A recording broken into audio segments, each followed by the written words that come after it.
Thank you very much. Next for the S&D Group, for 2 minutes, Mrs. Gomez.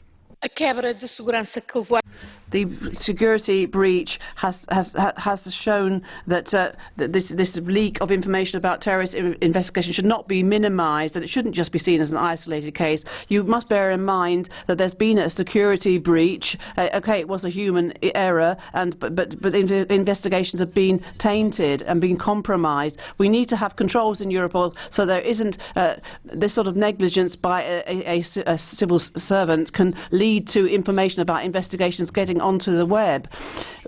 We know that more measures have been taken this year, and we know that more parliamentary scrutiny from MEPs and MPs will now take place. It's not enough for the Europol, under Commission pressure and Member State pressure, has decided not to inform the Parliament when it took part in our meeting of the Libe Committee last month, although it already had this information in its possession. That could have been discussed at Libe, and I think that was discourteous on behalf of that agency. But there is a hybrid war going on, and so it's dreadful that the Member States and the Commission are using the argument of security in order to undermine rule of law and human rights, and undermining the fundamental rights of migrants. You need to look at cyber security and the devastating effects of attacks on critical infrastructure and networks because of cyber attacks. We have to carry on.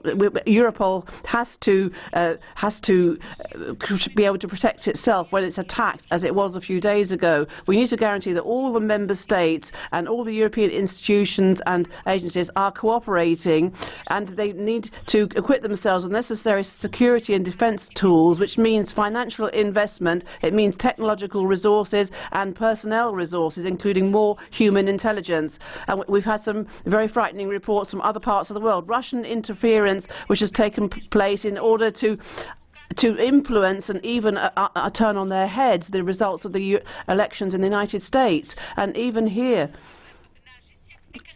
this agency that's supposed to be coordinating digital crime, well, it's enough to see this sort of negligence to show that we are not safe even in Europe. Thank you. Next, ECR, Mrs. McAvoy, in 1 minute. 7 years ago, 2 Europol workers put a drive in a computer and left with